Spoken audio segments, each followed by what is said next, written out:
Hey y'all, I'm on my journey. I'm in Tennessee right now. I am about 8 hours from Florida with stopping and everything.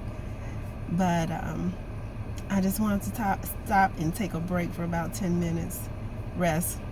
But you see my Invisalign? Hey, anybody in Illinois? Got a good orthodontist. He take payment plans. He's awesome. Anyway, that's just, I always try to give out little coupons or whatever good deals. I don't hold them for myself. Like, I ain't gonna go there. I don't hold them for myself. I try to share whatever I can. Money savers, ideals. So, anyway, what? I called to say it's such a blessing. Not called, but came on to say it's such a blessing to have the parents that we had growing up and have now. They taught us so much. They taught us how to drive before we were even 12, big enough to drive, and I sure wasn't, because I've always been a little something. But that experience is good to reach back on what you've learned from your parents or any elders, or it could be a child. My daughter has really enlightened me a lot. She'll be 22 in August. I'm so proud of her, and she's still figuring out what she want to do, but I know she got it. She hears what I have to say, even if she has to go back and think about it and even do it her way sometime. I'm not worried about her. So anyway, to go back to the reason I came on, my parents, they gave us valuable instructions driving, and they always told us to fill your tank up all the way. When you first get your car, fill it up all the way. You don't ever have to worry about filling it completely up again. When it gets to a half a tank, stop and fill it up again. So if it costs $40, you only spending $20. That's like always for the lifetime of the car if you continue to practice that. And it was so important last night because there was an accident on 75 South. I mean, traffic came to a complete stop. My dad told me, emphasize, when something like that happens, stay in the right-hand lane so that you have a way out. When it stopped yesterday, when I mean no inching up, no rolling, no nothing, the people in the left lane could not get off. Period. At 7 o'clock, when I stopped, about 8 something, I ended up turning my car off because I called 511, which gives you information about road conditions. They were like, it's not going to be cleared up until around 10 o'clock. I'm like, oh, wow. Then I called back, said 11 o'clock. So around this time, it's about 8:30, almost, about 8:30. And I called back again about 9 something.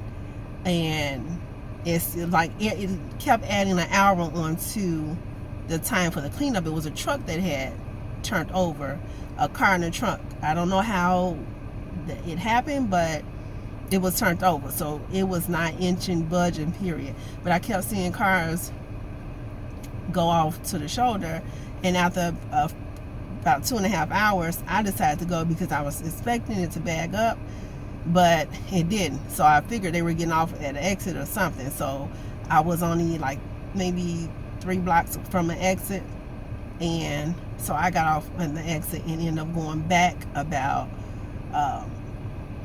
an hour back to a hotel. And when I tell you, the other side was jam-packed, bumper to bumper, for miles back. And my point is, if I hadn't started off, I was at a half a tank. If I hadn't started off with a full tank, I would have been in trouble. I don't stop at small rest stops. I go to the ones with a lot of eateries, gas stations and stuff, to be safe. And after sitting there, I cut my car off, and other people did too. But what if it's wintertime and you need your car? So if you start off with a half a tank and then you almost on E and you come into a dead stop like that, or what if, like, some people was miles away from another stop they had just passed? So they would have had to ride the shoulder for a long time, and at some points in those mountains, you're not able to ride the shoulder. So it's just a blessing. Keep your car filled up. Get to a half a tank, just refill it. Just try it out and see. I have a couple of friends that don't. They just will not. They won't go past a half a tank.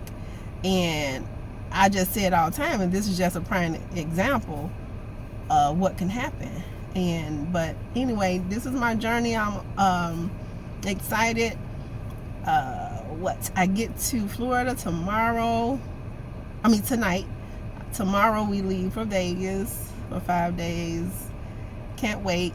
And I'm just really excited.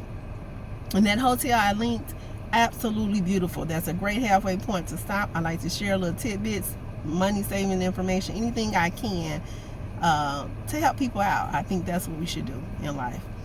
But whoever did their photography did not do it justice. It's totally remodeled. It is gorgeous. When you walk in, like, oh wow, I would give it 10 stars if that was available. I know it don't go up to 10, but it was gorgeous. I put my dig by my nightstand, locked the doors, turned every light on, went straight to sleep, period. It was knocked out. I'm excited, very excited.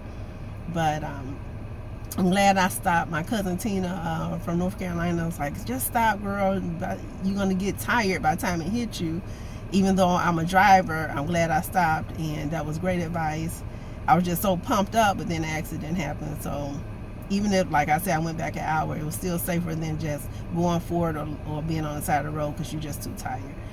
But anyway, I just wanted to share that. Shout out to the truck drivers. They have to deal with a lot. People respect them. I drive a bus. They don't respect the buses. No large vehicles. If you respect them, they will respect you. Let them get over.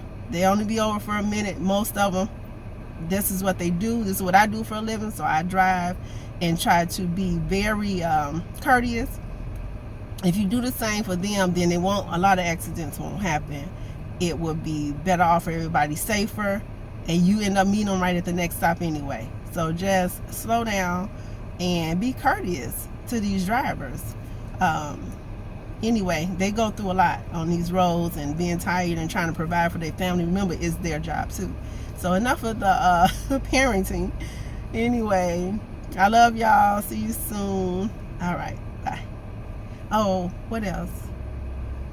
Oh, I went down this road totally black when I went back. That hour, it's like riding on the side of Dan Ryan or the side of the expressway, but you down between these two mountains. Oh my God. Lord, I turn off my jamming music. I put on my Christian music. God will bring you to him. I'm like, Lord have mercy, pitch black. And when you look down on the edge or the side, that's why I gave a shout out to the truck drivers. The whole side where they should have a rail, because it's just a drop off, and you would be going straight, then make a sharp left or a sharp right or winding. Just all of a sudden, even though the signs was out there, pitch black, blacker than where I live, like pitch black, all woods, mountains. But then they got a nerve to have a little shoulder rail where 2 cars could fit. Okay, come on now, that was crazy. But I'm like, oh my God, it should have took me 20 minutes, but because of the route I had to take because of the accident, it took an hour or something. There's again, without my fuel, I would have been in bad shape, because even if I wanted to stop, some places had homes back there in the woods. Why? I don't know. But that's where they want to live. Oh well, I wouldn't even want to pull in someone's driveway. I don't know if they're okay with that or what have you. My fuel, it's important to gas up. But man, God is good, baby. God is good. That was no joke. It was no joke. And those people was going around them curves, probably like I know this Chicago, but still, in those conditions, even if you know, and it's telling you 30 miles per hour, that's because somebody else had to have an accident there, most likely fatal. Before they actually post signs, it's fatal, that mean death. And then, so they're telling you, hey, go 30 miles per hour, because somebody else died here. Think of it like that. Go 30 miles per hour. We took time to pay somebody to put this sign up so you can stay safe. But oh well, when they jetted around me, I followed them. They was a light for me, and I stayed back because I ended up losing. But I got to the hotel safe. And that's it. Another thing, one more thing, and I'm gone because I need to get back on the road. Screenshot your directions. I have unlimited mobile data, and so my data is really pretty good, and my network is really good. But screenshot your directions when you're going and something is happening. That way, if it does go out, you will have turn by turn if something happens when you in a strange place like that. In other words, I had decided, because I didn't get a chance to screenshot like I usually do. I was just so wanted to get out of that accident area. I just knew to keep driving until I get to a lit road, which was the main highway where my hotel was at. Basically, I went all the way around to come back. But baby, blah. That's just some good information I just gave you. That's all. I'm having a great time though. A great time. See y'all soon. Bye. Love you.